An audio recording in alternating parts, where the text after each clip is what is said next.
WSP's Snack and Learn webinar today on the land capacity model for Waikato District Council. My name is Tim Cross from WSP New Zealand, and I'll be your convener today. A few housekeeping items to start. Our presentation will run for 45 minutes in total, allowing time for your questions. Please write your questions in the questions box in the GoToMeeting control panel during our presentation. Also, our presentation is available in the handouts box for you to download. Before we start our presentation, I'm going to open and close with karakia. These are Māori incantations and blessings that are shared to encourage connectedness and focus in our meetings as we come together, talk, listen, and learn from each other, and are widely used in New Zealand in meetings like ours. I'm now going to share with you an opening karakia in Te Reo Māori with the English translation to the right. Te hui, whaia te mātauranga, kia marama, kia whai take nā mahi katoa. Tū maya, tū kaha, aroha atu, aroha mai, tātou kia tātou katoa. Tihe Māori ora. Now on to our speakers today, and it is our great pleasure to welcome Anton Moraes. Anton leads the business intelligence team at Waikato District Council, focusing on ERP upgrades and cloud transitions. With a background in GIS from the University of Natal, South Africa, Anton has studied land use planning and utilizing GIS in wildlife conservation. Since 2008, Anton has been pivotal in Waikato's geospatial and business intelligence strategy with a keen interest in land use dynamics and agent-based modeling. Welcome, Anton. Thank you. Now, my colleague Lucy Kai is WSP's leading business intelligence analyst with specializations in data analysis and statistics for infrastructure, asset, and facilities management. Lucy provides excellence in design and consultancy with her national and local data systems projects through smart end-to-end data app and dashboard solutions that are easy for her clients to use by consultative design. Hi, Lucy. Thanks, Tim. Hi, everyone. And introducing myself, I'm Tim Cross, WSP New Zealand's Principal Business Intelligence and Insights thought leader and project manager with over 25 years experience in infrastructure, asset management, data, and information service areas, including business analysis, business assurance, enterprise reporting, and IT investment business case. A warm welcome from all of us to you, and now onto our agenda. Today, we're going to cover background and context of our project. We're going to provide a broader explanation of land capacity model, what it is, what are the drivers for its use. We're going to touch on some key challenges and innovations that have arisen from the project, and then look at how we went about creating the model. We're going to touch on the solution options analysis side, as well as a technical overview that Lucy will provide us with. Then onto some key takeaways from the lessons that we've learned on the project. Over to you, Anton. Right, thank you, Tim, and welcome everybody.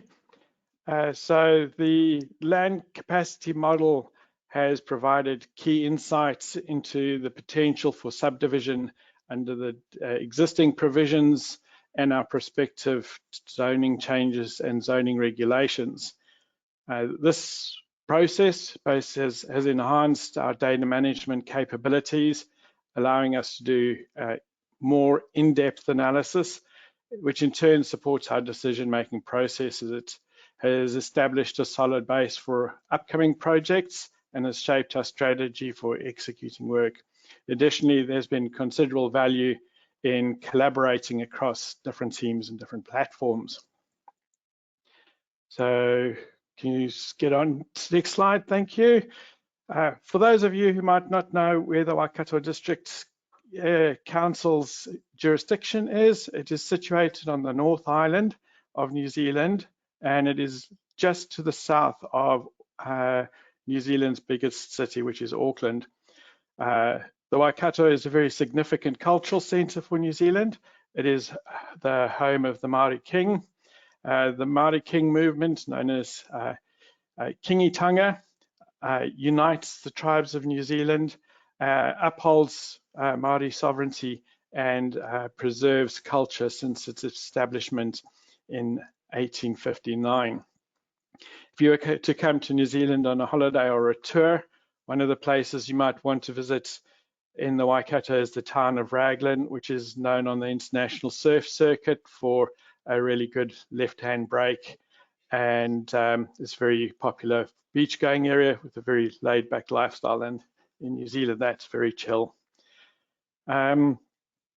The details of the district are that it spans roughly 4,500 square kilometers, and it's nestled right between two major cities, Hamilton and Auckland. The population of the district is about 95,000 people, and we carry about 35,000 properties or land units. So these are the pieces of land that are all being sought after for development, and our model's going to tell us how many times those can break down into smaller parts, basically. So strategically, it's situated right between three major cities, Tauranga, Hamilton, and Auckland, and it houses about a third of New Zealand's population in that across those three cities. New Zealand's population is about 5.2 million, and we've got census data released in the next couple of days, so that will hopefully be a little bit updated. But there's a major transport corridor, water corridors all running through there, and there's a huge demand for industrial, commercial, urban, agricultural land uses, and it's also got some of the country's highest quality soils and intensive agriculture. So to illustrate some of the demands, we've got a significant new investment, a moving factory and housing into a new town, greenfield site of about 1.2 billion New Zealand dollars. And we've had about $2.5 million in new building constructed in the last 5 years, and we've got between $5 and $10 billion in other key growth areas and industrial developments. So we previously operated our models very manually, requiring extensive labor both in terms of inputting the data and managing the models themselves. Each iteration demanded more data and also more requirements and more developments, leading to substantial overheads just to run the models. Moreover, the outputs were really only decipherable by our specialist analytics teams, and it made it really impractical for an everyday business use. The need for efficiency and accessibility was really clear, and our business sought methods to simplify the model operation and make the outputs readily and quickly available for quick decision making. This drive towards the optimization has developed a more friendly model, allowing for more frequent use and also efficient use of the data and the analytics. The land capacity model offers insights into the subdivision possibilities for various land use zones. It simplifies a really complex array of factors considered by developers and through policy planners who assess the landscape to identify efficient and cost-effective development strategies and how to optimize the land use. The model primarily concentrates on the policy-driven zoning classifications and restrictions that may be part of that regulatory framework to halt or prevent development in areas with either cultural or environmental sensitivities. The model was created in 2022 as a collaboration between Waikato District Council Business Intelligence team. We were representing our policy and our strategic planners, and WSP digital teams in New Zealand and in Australia. A significant improvement from the earlier models, and it has streamlined our processes of integrating inputs, running multiple scenarios, and the automation of automating outputs generation. It's enabled users to quickly understand and utilize the results. A key driver for this initiative has been a mandate from our central governments that councils in high growth areas should exceed growth projections by 20% in their zoning and infrastructure plans. The dark blue line at the top over there depicts the outputs from the capacity model, which vary with different zones, and the steps in there are reflective of the change in density with zones over time.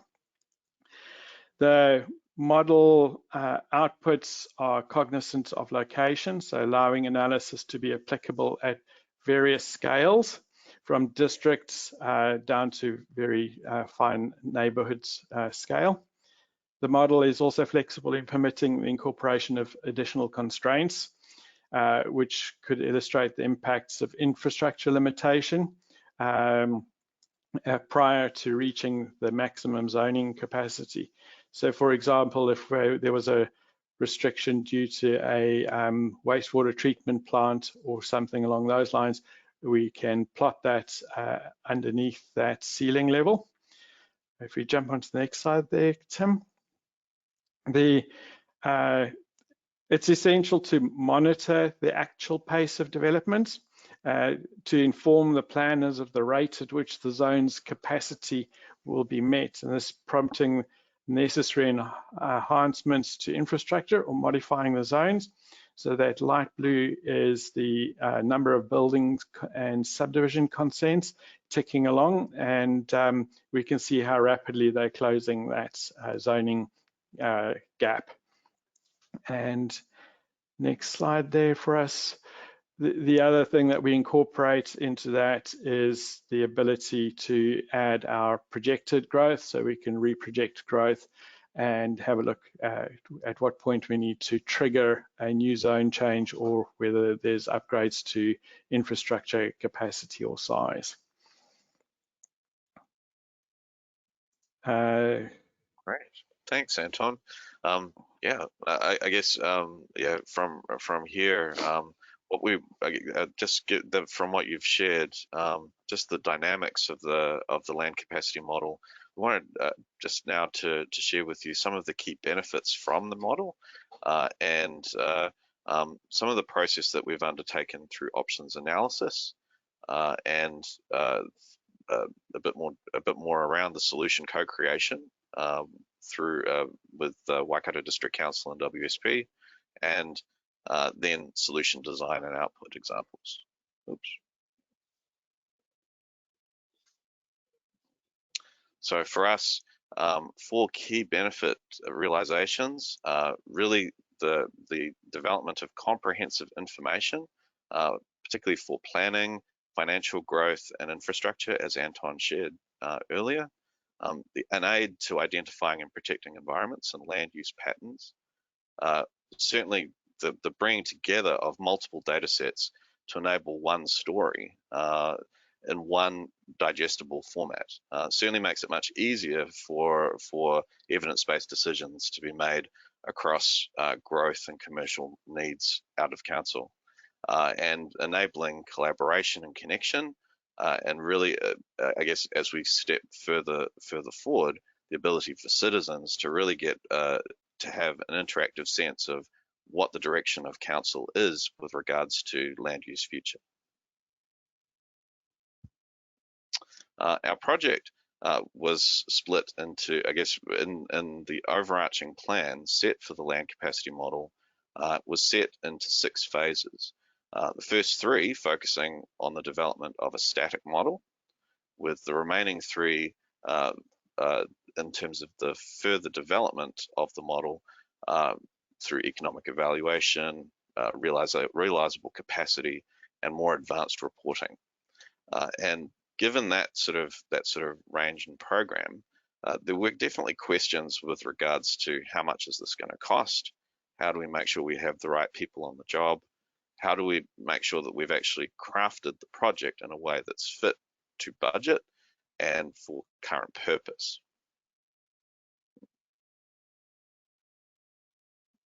So what we did was we developed a sequence of business requirements, a whole series of detailed written requirements, as well as looking at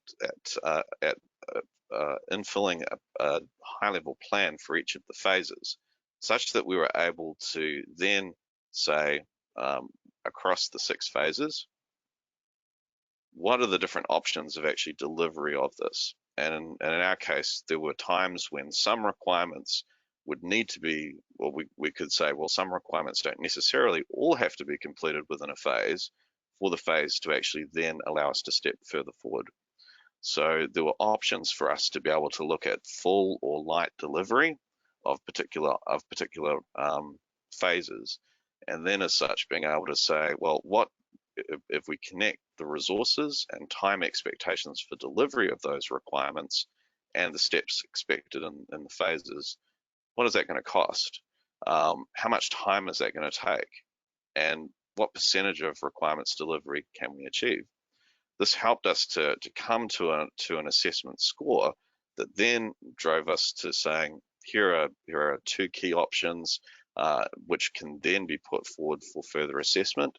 And ultimately, we ended up with prioritized phases as the chosen option, where we look to develop the base model first, mindful of future delivery in a future phase 2 effort across, well, in a division 2 piece of work where we would focus on phases 4 to 6. It was really a case of a multi-factor approach.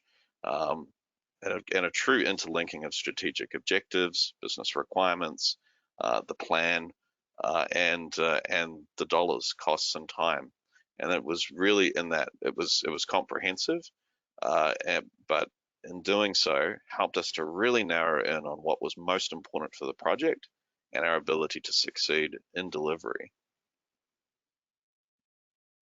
Our combined team was, I guess, in this particular project, a case of us building together in co-creation, and in this case, a development within Waikato DC's environment, and led by Maggie and Anton, Kyle and KK from Waikato DC, with team members with Lucy and myself from WSP New Zealand, and Dave, Catherine, and Agile from Australia.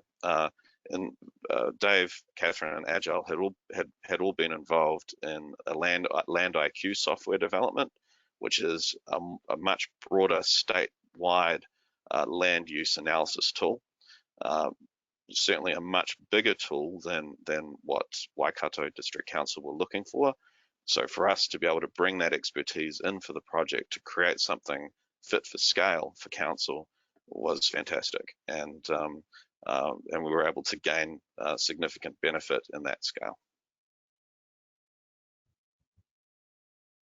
So yeah, a case of us working within council IT environment, bringing the best team together with regard to previous capability, and being clear on exactly where we wanted to go with the plan. And altogether, it was a case of us working together, typically remotely, and I think it would have been a 99% remote project effort for us, and just working hard, working together, and enjoying the project together. What I'm going to do now is pass over to Lucy, who will share a system overview. Thanks, Lucy. Thanks, Tim. I will give you a brief introduction on how we process the model. So this diagram shows our high-level system design. We got all the required data into Azure SQL, transforming the data by data manipulation, automation, and machine learning. Then we displayed the outputs in an interactive dashboard, GIS platform, and an application built within Python notebooks. So in LCM, land capacity model, we created a digital representation of what future land planning and use will look like for Waikato District Council. Here are the steps that we applied to generate the land parcels. Step 1, we establish zones and estimate land use occupancy, including the indicated rows locations. So for example, in this snapshot, the dotted line represents rows. Then we cookie cut out all the undevelopable land. This example shows all of the rivers and the streams, which we cut out of the maps. We then establish city blocks. Waikato District Council is a rural council and doesn't currently contain any cities. However, as required by New Zealand government, we need to inform a fair estimate of potential land use in Waikato District. We have to plan for the cities of the future by splitting the land polygon into city blocks. As we can see in these snapshots, the areas formed by the solid lines are the city blocks. Then in step 4, each city block is divided into land parcel polygons. We continue to split the polygon into 2 until it reaches the minimum size land parcels for the zone type.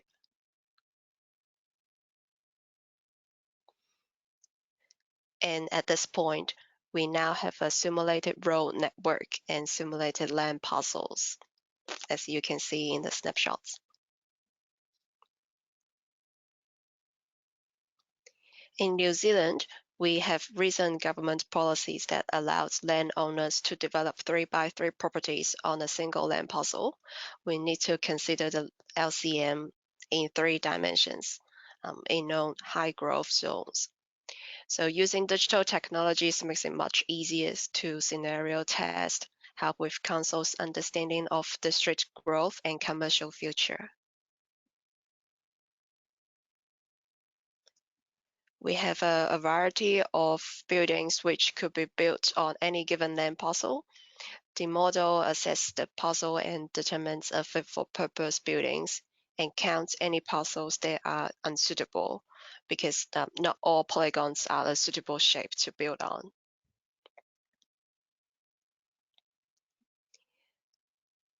And finally, all the results are merged into a geohash, which allows us to use Cloud Platform, SQL, and geospatial tools to aggregate the data and visualize by whichever dimensions we choose. So for example, we can analysis by zones, town village, or log yard. And here are some examples of our model outputs. You can use Terra Explorer to view the results in 3D or in 3D or 2D using QGIS or Intramaps. And we use Power Platforms to provide interactive visualizations on both map-based and tabular, which is easier for you to slice things and filtering.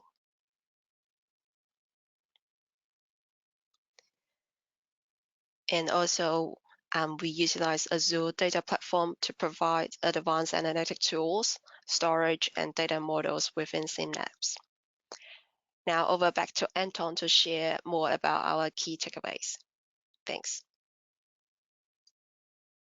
Thank you, Lucy. Here are sort of some of the 4 key success factors which I highlighted in one of our internal case studies for the project. Having detailed project requirements, open and honest communication, working with a trusted partner, and a good blend of expertise helped bring this all together. The Waikato District Council partnership with WSP was with WSP working in our Azure environment has provided us with a solid systems foundation for the future phases. And yeah, I guess one of those key takeaways is also that this building something like this always has one more factor or one more thing to add on to it. That said, we need to recognize the further investments to fully realize the business value, the full return on investment. The land capacity model achieves objectives fit for scale for the district. Our user interface driven model, or a user driven interface model capable of executing ad hoc scenarios and represents a significantly larger development endeavor. We opted for the fit for purpose with scenario testing is possible, but it does still require some setup and running of several steps per new scenario. The project's roadmap includes additional phases which promise to enhance the value of the outputs by incorporating more realistic elements and things like developer perspectives and enriched visualizations.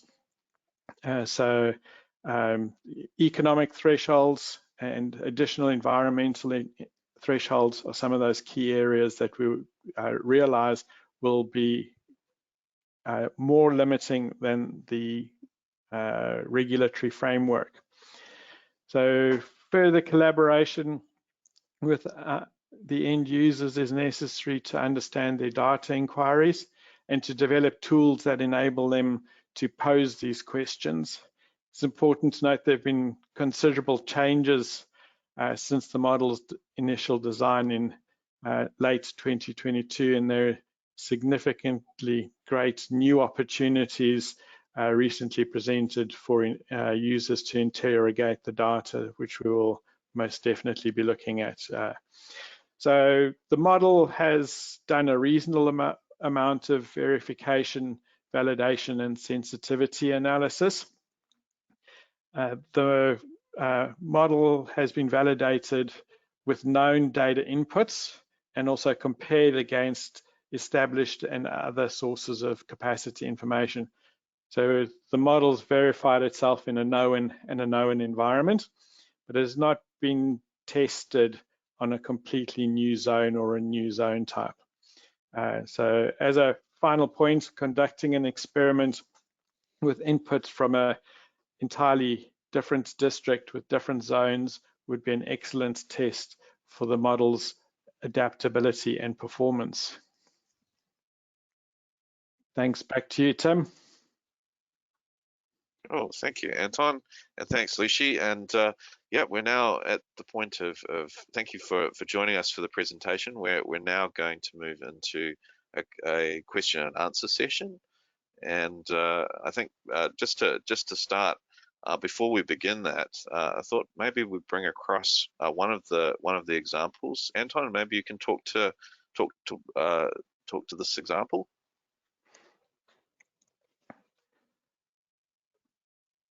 So we've just got a very simple demo set up on our platform, which is called Skyline Globe.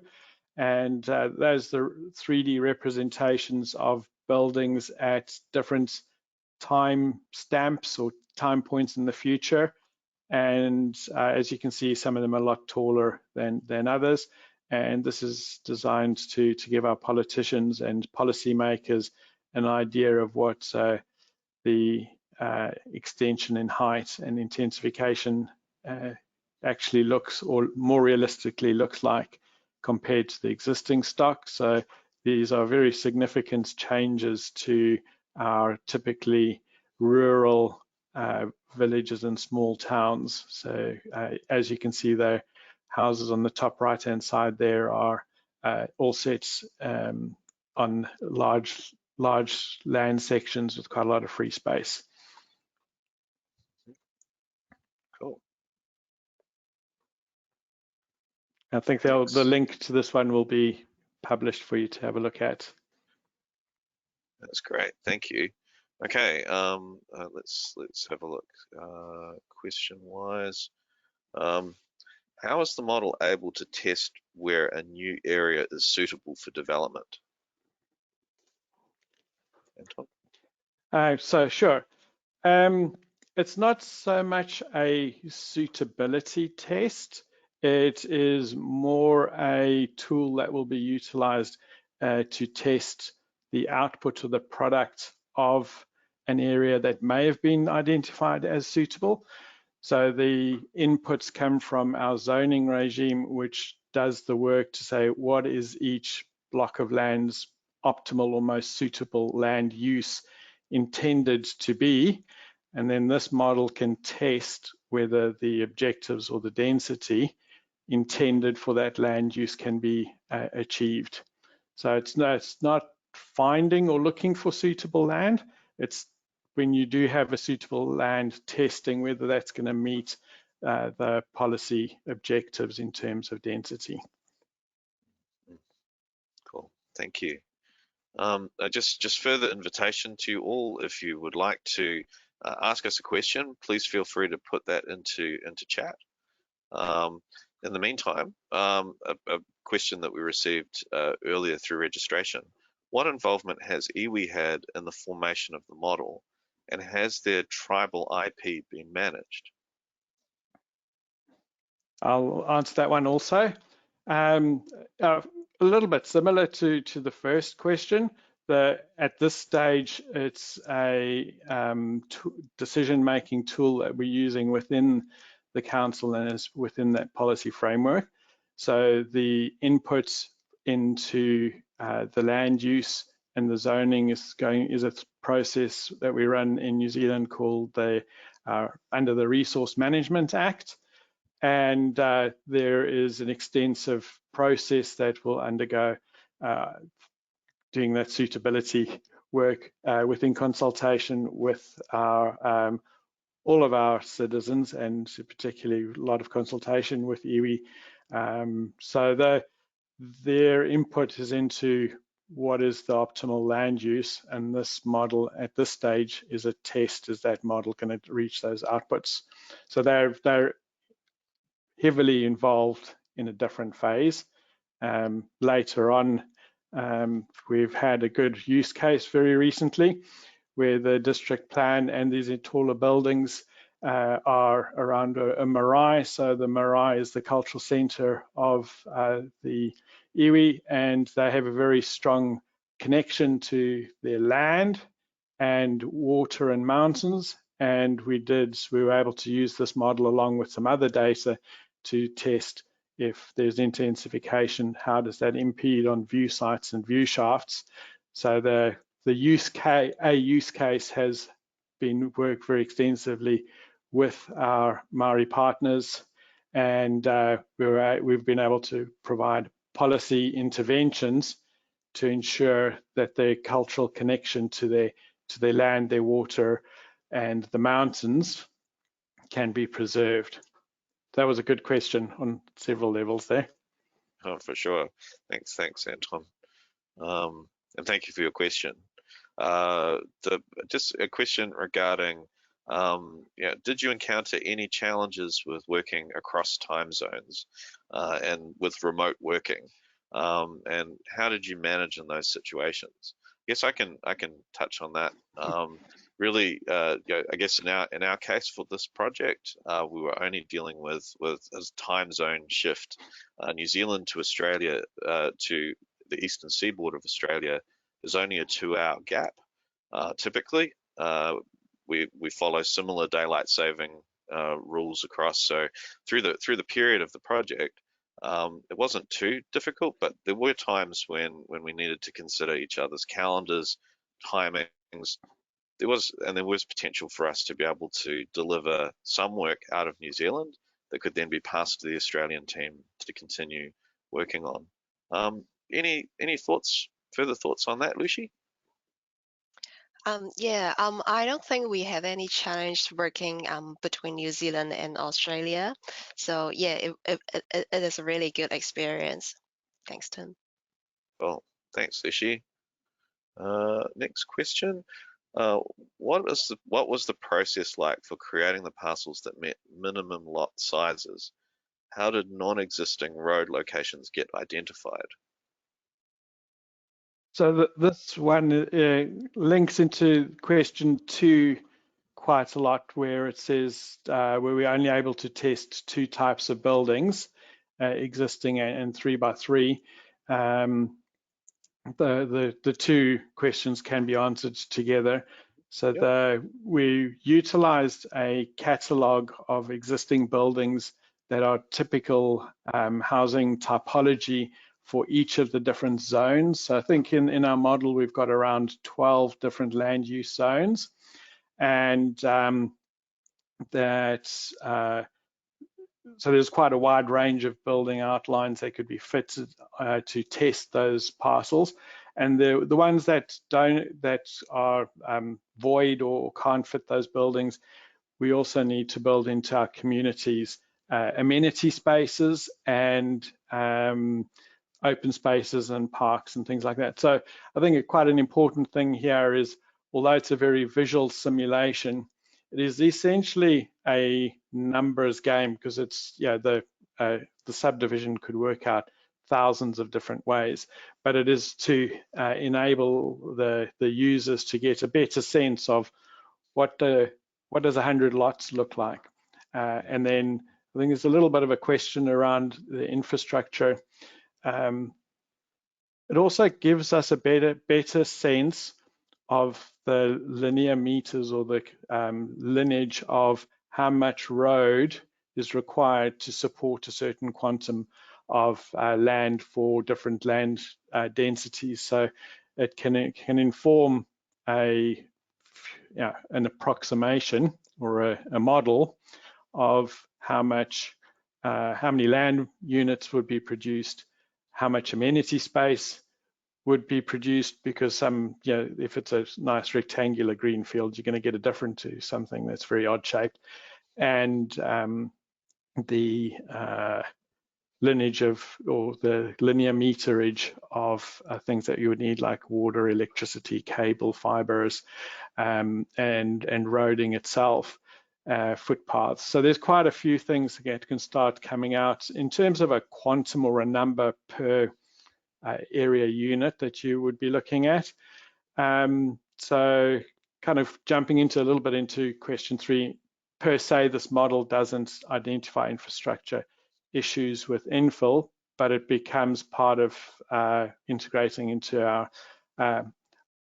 hydrology models and things like that, and also feedback to say in a graph form or on our Power Platform, if the capacity is more limiting through infrastructure, then the ceiling is going to be lower than what the zoning is at a very theoretical level.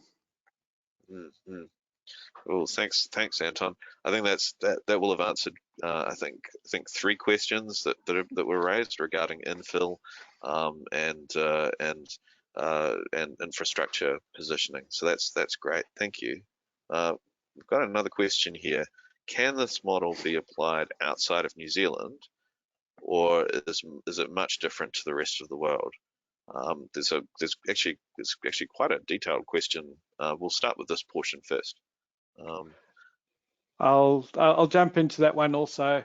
The inspiration or the research and looking into this, the methodology of creating simulated land division is used in a number of countries, so it's not unique to New Zealand. So and I think the concept of zoning and zoning provision and exclusions is fairly universal. So I would say that there's a reasonably good chance that you would be able to get quite a close fit, as long as the people who want to use it are agreeing with our assumptions. If the assumptions are different, then I think you would have to then start trying to tweak or modify. So it's not a production ready kind of model. It's a fairly crude internal use. And then I see there's Auckland CBD. I know that Auckland have got some similar models that we're working on there. So yeah, I guess definitely in terms of the technology that we've used, there's definitely that as well. Cloud-based technologies that can be adjusted geographically as required. So definitely, it's a tool that could be applied in other geographies, but definitely requires a reasonable amount of customization to make fit for purpose for your local environment. Thank you. In terms of another question, we're just approaching close. We might make this our last question.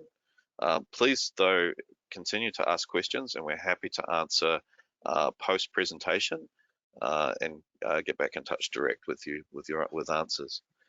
So, final question: how do you incorporate landscapes and parks?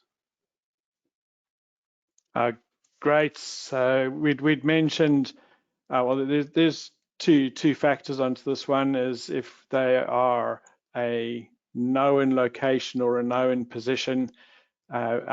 In our third and fourth stages, we would have the model then introducing these as another type of exclusion that can be done to incorporate the model, so you don't develop something where you know something may exist. But a big part of utilizing fitting the buildings is then also to work out a quantum of land that would fit within what are sort of broad ranges for different zoning types. Like you would have a residential zone of about 12 houses per hectare and an amenity space of between 20 and 30%, depending how much density you would like on that. So the process we would go through is allocating or assigning some of those land parcels to lands or parks and not put any buildings on them. But it's sitting on the cusp of the next piece of work is starting to integrate that. Wonderful. Thank you, Anton, and thank you, Lucy. That wraps up our question and answer session for today. What I'm going to do now is just share a closing karakia in Te Reo Māori with the English translation to the right. The session today will end immediately after this. And Anton and Lucy, I invite you to share with me in the final line as we do. Cool. Unuhia, unuhia, unuhia ki te uru, tapunui, kia wātia, kia mama, ne nākau, te tinana, te wairua I te ara takata. Koia rā I rongo, whakairia ake ki runga, tuturu, whakamao, kia tina, tina, uie, Tai kia. awesome. Thanks.